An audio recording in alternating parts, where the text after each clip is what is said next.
You know, there's something about a train robbery that just grabs you, right? It's this perfect storm of audacity, split-second timing, and incredibly high stakes.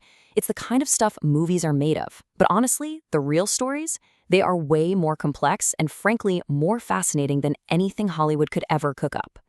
So let's start with a number, 62 million pounds. Just let that sink in for a second.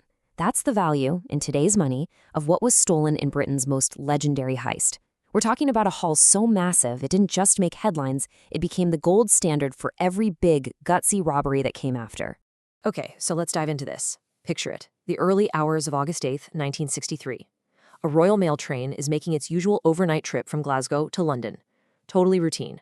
But this night, it was going to be anything but, because a 15-member gang was out there hidden in the dark, ready to pull off a plan that would go down in history as the crime of the century.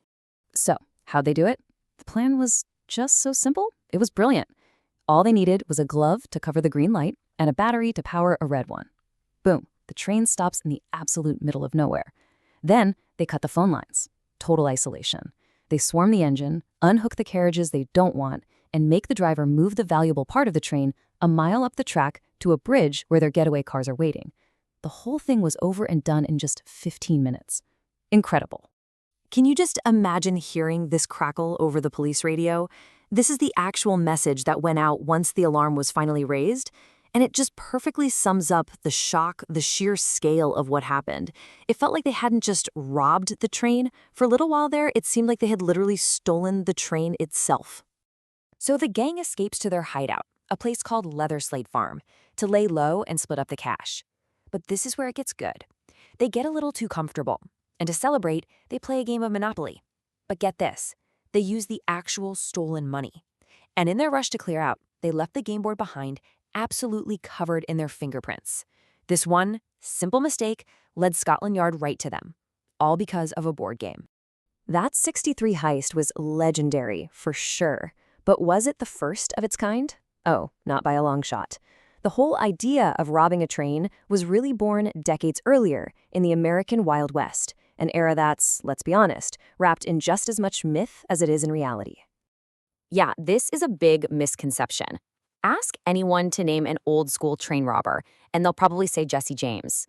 But the truth is, America's first major train robbery actually went down 3 years before James ever got in on the action. Back in November 1870, near Verde, Nevada, a different gang stopped a Central Pacific train and walked away with a huge score in gold. Let's really compare these two. The Reno robbery, they grabbed over $40,000 in gold, which was a staggering amount of money back then. And they were in such a rush, they actually left thousands more behind. Now, the James gang's first job became way more famous, but they only got about $3,000. Their method was also way more brutal. They loosened a rail to derail the engine, which ended up killing the engineer. And that detail about the KKK outfits, that was a calculated move to cause terror and confusion right after the Civil War. So as America rolls out of the Wild West and into the 20th century, the heists start getting a lot more sophisticated. The gangster era brought this new level of planning, this new scale, and they really perfected a method that's now a classic in the criminal world, the inside job. You hear the term inside job all the time, right? It's exactly what it sounds like. It's when the criminals get help from somebody on the inside. You know, an employee who can give them schedules, security details, maybe even a key. That one little element can change a robbery from a huge risk into a total sure thing. And that's exactly what happened in the biggest train robberies in U.S. history. So in 1924, you've got the Roundout train robbery just outside Chicago. They made off with what would be tens of millions in today's money. But the real shocker wasn't the amount they stole. It was who planned it. The mastermind of the whole operation was a guy named William J. Fahey, a U.S. postal inspector, a man whose entire job was to stop train robberies. The irony is just off the charts. Of course, for every perfectly executed heist, there's another plan that just goes completely spectacularly wrong. You know, the line between becoming a legend and becoming a total loser is razor thin. Sometimes all it takes is a little bit of bad luck or bad planning for a robbery to become more of a cautionary tale. A key part of any heist is, knowing how to use your tools. The D'Atremont brothers learned that lesson the hard way back in 1923. They tried to rob a train in Oregon, and their big plan was to use dynamite to blow open the mail car. Problem was, they used way too much. The explosion didn't just kill the mail clerk, it completely incinerated all the money. They ended up with nothing to show for it but 4 murders on their conscience. And then you have the almost hilarious story of the gentleman bandit, Bill Miner. In 1906, he and his gang held up a train in Canada, but they picked the wrong car to rob. After all that effort, their grand total haul came to just $15 and 1 bottle of kidney pills. You can't make this stuff up.